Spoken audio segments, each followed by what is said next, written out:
Maka kalau kita berdoa Allah mudahkan dengan cara, ya Allah mudahin rezeki saya. Jangan heran kalau setelah minta rezeki, nanti ada yang tawarin proyek, ada yang tawarin pekerjaan, ada yang tawarin bisnis. Jangan tiba-tiba tolak, kan sudah minta rezeki. Allah gerakkan sistem di sekitar kita. Kita minta jodoh, Allah SWT mudahkan. Ada yang tawarin anaknya, ada yang mau menikah, ada cenderung. Maka kita ikuti cara-cara syar'i. Maka Allah Subhanahu Wa Taala memberikan jawaban yang tepat di situ. Ya, seperti itulah jawaban dari Allah Subhanahu Wa Taala. Ada seorang syekh di Saudi ini. Nanti saya kembali lagi baca paragrafnya ya. Dia kebetulan mendatangi Mesir, tepatnya di Kairo, kota Kairo, dan dia ada acara di Iskandaria, sekitar 2-3 jam naik bus dari Kairo. Dia bilang waktu itu dia cerita, waktu dia mau pulang ke Saudi, kebetulan pesawat dia jam 7 pagi. Dia balik dari Iskandaria agak malam, dia telepon masjid yang dia ceramah di Kairo. Dia bilang saya mau, daripada saya ke hotel cuma 2-3 jam, saya mau tinggal di masjid saja, tolong dibukain masjidnya. Dia bilang baiklah. Dia bilang saya tiba di masjid jam 3 kurang lebih, jam 3. Saya lihat masjid lampunya menyala, pintu terbuka, saya pikir sudah disiapin buat saya gitu. Dia bilang begitu saya masuk, cari nggak ada marbot masjid. Saya telepon, mati handphonenya. Maka saya lihat dari kejauhan ada orang di tempat imam lagi sujud. Saya pikir itu marbotnya. Saya dekatin, orang ini sambil nangis-nangis tempat sujudnya, lalu saya dekatin, saya mau tahu apa yang dia bicara. Ternyata dia bilang, ya Allah berikan saya rezeki, karena istri saya mau dioperasi, saya butuh uang. Kalau saya tidak salah ya, dia sebutkan 10.000 atau 20.000 jenih pohon Mesir ya. Ya 20 jutaan mungkin, 30 juta gitu. Saya lupa tentang jumlahnya, tapi kisah ini kisah yang benar disampaikan. Maka dia bilang, terus orang ini nangis-nangis berdoa dalam sujud. Sampai selesai salam, saya tanya dia, kenapa akhi? Ini orang Saudi ini tanya orang Mesir itu, kenapa? Dia bilang, demi Allah istri saya sekarang lagi di rumah sakit, besok harus dioperasi, kalau enggak divonis bisa meninggal dunia. Maka saya tidak punya duit segala macam, saya juga sudah pinjam sana sini nggak dapat. Lalu saya pikir saya masuk masjid berdoa sama Allah. Kata syekhnya, yang kau lakukan sudah benar nih, nggak usah minta-minta sama orang. Sujud aja, lanjutin sampai pagi. Maka dia bilang, sholat dah orang itu. Setelah itu, dia bilang saya sholat juga malam, masih ada waktu sekitar sejam sebelum subuh, saya tidur, saya istirahat. Azan subuh saya dibangunin sama marbot masjid.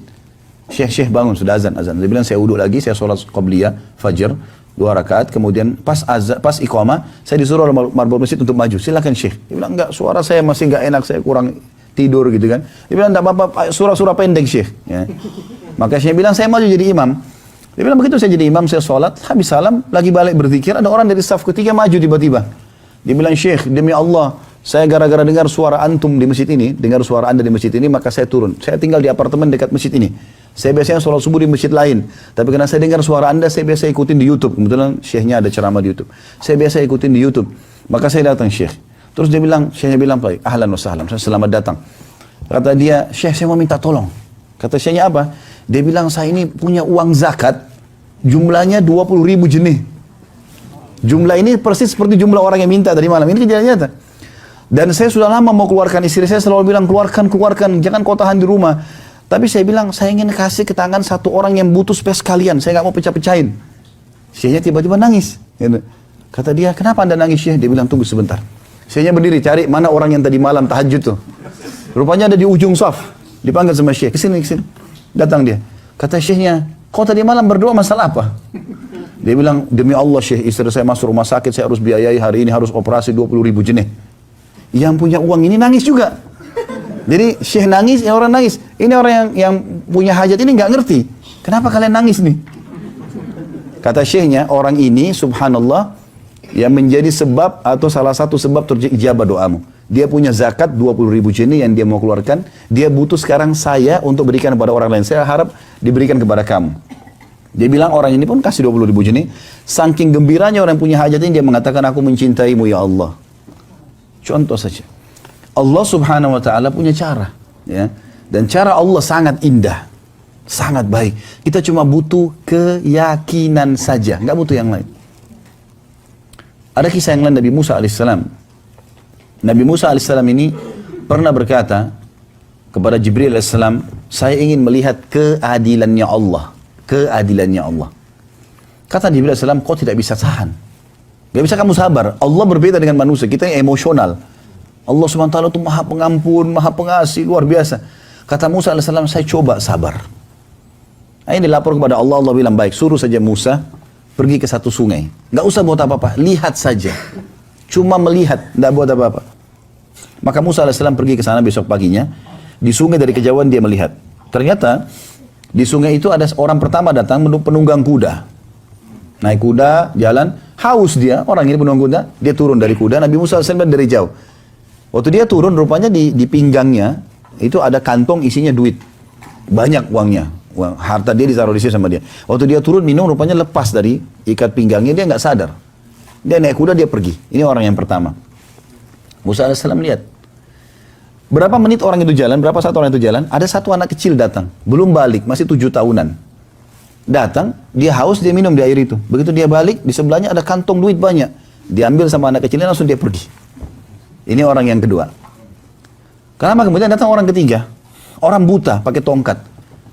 Sampai tiba di suara sungai, dia dengar air, dia minum di situ. Rupanya waktu si buta minum air, penunggang kuda yang pertama kembali. Lalu dia bilang, "Hai bapak buta, ya, di mana uang saya?" Kata dia, "Uang apa? Saya buta, saya nggak bisa lihat apa-apa." Dia bilang, "Tadi saya baru mampir di sini, tidak ada orang lain, cuma kamu saja. Saya tadi yakin sebelum turun dari kuda, uang itu masih terjepit di pinggang saya. Sekarang nggak ada, pasti kamu yang ambil." "Enggak, saya nggak ambil." Ributlah dua orang ini. Apa yang terjadi? Karena ribut, akhirnya si penunggang kuda membunuh si buta. Membunuh si buta. Lalu dibongkar barangnya, nggak ada. Lihat kiri kanan, nggak ada. Akhirnya kena putus asa, dia pergi. Lalu kata Musa alaihissalam, "Wahai Jibril, sampaikan kepada Allah, saya nggak bisa sabar." Maksudnya apa? Menurut Nabi Musa alaihissalam, dia tahu siapa yang salah. Kira-kira menurut Bapak Ibu siapa yang salah di sini? Hah? Hah? Yang benar. Berarti belum lulus nih. Anak kecilnya. Karena kalau anak kecil nggak ambil duit, nggak ada masalah.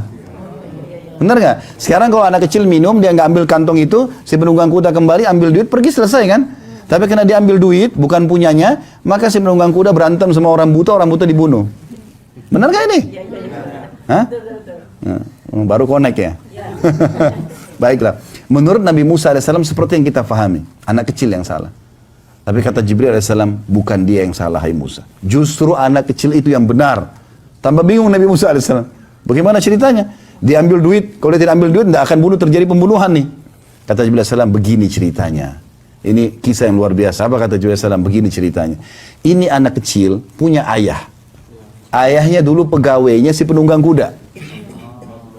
Dan dia pernah kerja sekian tahun, pernah ada haknya tidak dikasih oleh penunggang kuda itu. Jumlahnya seperti itu.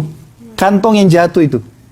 Orang penunggang kuda ini nggak pernah berpikir dia akan keluarkan uang sejumlah itu, dia akan minum di situ, akan jatuh di situ, dan di situ tinggal orang yang pernah dia zalimi. Allah sampaikan haknya anak ini itu dengan caranya. Allah SWT dengan cara. Nah, ada cara lain rupanya.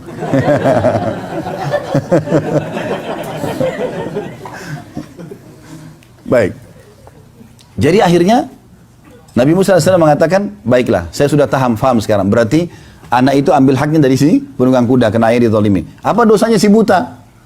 Kata Jibril AS, ini ayahnya anak ini, setelah dia keluar dari tempat kerja si penunggang kuda kena zalim, dia pernah kerja juga di tempatnya si buta. Orang ini dulu tidak buta. Orangnya tidak buta. Tapi dia zalim kepada ayah ini sampai dia bunuh ayahnya anak ini. Jadi si buta itu pembunuh ayahnya anak ini. Maka Allah memberikan hak anak ini dari orang yang pernah ambil hak harta orang tuanya, dan Allah bunuh pembunuh ayahnya di tangan orang zalim. Tangkap kisahnya. Begitu caranya Allah. Jadi kalau kita dizalimi oleh muka bumi, tenang aja. Tenang aja. Artinya kita bisa nurut hak kita, tapi teman-teman sekalian, Allah punya cara. Allah itu sifatnya maha melihat, maha mengetahui, maha kuasa, maha keras siksanya, maha luas rahmatnya. Luar biasa. Orang beriman kepada Allah SWT beda.